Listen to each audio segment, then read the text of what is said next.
Kyle LTS, Retina, Braille, Dry, and Center.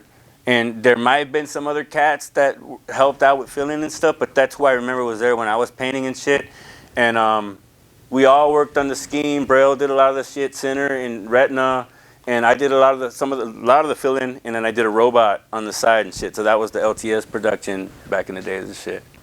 I mentioned Dry, right? Dry, Kyle, yeah. And Creed, excuse me, my homie Creed, bro. Butcher, now, you're one of the artists that helped bring Silver Lake into prominence. Would you agree with that statement? Oh, yeah. At one point, you also had the most legal spots in Los Angeles graffiti history. Would you agree with that statement as well? Yep. Do you remember getting your first legal spot, and how does that come about? Because back then, no one was getting legal spots, but it seemed everywhere we turned, you had one, or Retina as well, with RB. So there we go. Thank you, first of all. Retinas, this is the issue. And this is not like, I mean, it may sound I'm bragging, right? My murals were in the epicenter of prime time real estate in LA traffic on Route 66, which is the Silver Lake area, Sunset Boulevard. Everyone's gonna see that shit. A lot of those dudes are from mid-city, so not everyone's going to mid-city to see some liquor store, you know what I mean? And you brought up RB real quick. Dude, I capped one of his fucking, and this is when we were both from LTS and shit, when he barely got into the crew. I fucking went in and I just asked the liquor store owner some shit. He go, I don't like that one. I don't like that shit. He told me, I'm like, I'll fucking do some crazy shit. All right, and he let me do it. And then RB got all mad, but, you know, I hope he's still not mad at me and shit. But no, my first wall was actually in downtown LA, and it was in 95 with Smog. My first paid commission mural was in 95, and it was a Fun Hut arcade on 5th and Broadway. Was it 5th or 4th and Broadway? Pardon me. And I did Mario. It's when that Mario 3D game just first came out, and I did Mario doing flares with a basketball. I did Fun Hut, and it was like basic. It was 3D, but it was flat. It was like basic letters because I had to make it legible. Pardon me. And my homie Smog did like a little video game character with a AAA on it. And then I did a fucking C for Krang, a three-dimensional, like a wild style three-dimensional like C. And I can't find a clear photo, but I do have a photo of it with an eyeball on it and like a stop, like a little punching thing. Yeah, that was my first commission piece right there. When getting your legal walls, how would you get them? Would you go in there and ask? Would you go dressed a certain way? I would walk in. Well, I would try to look as clean as possible, you know what I mean? Like with not just covered in paint or some shit like that, not looking banged out or nothing. And I would walk in and with my portfolio.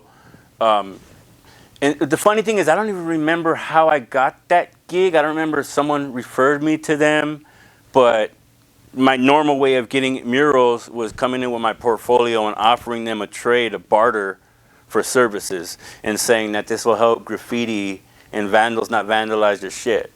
Originally, and that turned into the Silver Lake area, the East Hollywood, the Hollywood area, that spiel in the late 90s and early 2000s of all the gang members and taggers know my name, so they respect me, they won't deface your shit, especially in my neighborhood because I could physically patrol.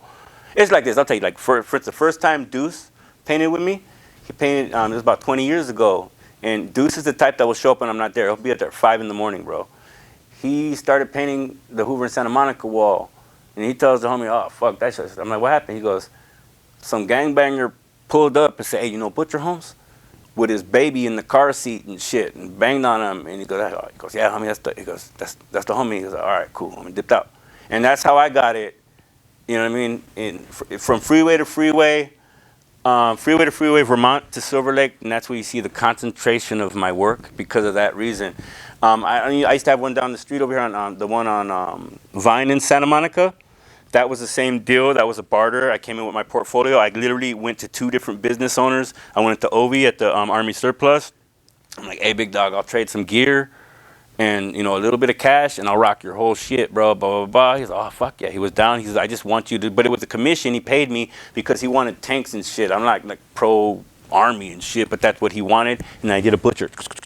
You know what I mean? And then I went to Coast Recording on the other side on Santa Monica and went to the old gentleman, and he said he'll let me rock some shit, pay me, but he wants Sailor's Hornpipe, which is Popeye the Sailor Man. Popeye the Sailor. And this was like 80 years old. He says, I want Sailor's Hornpipe, and then you could do whatever the fuck you want.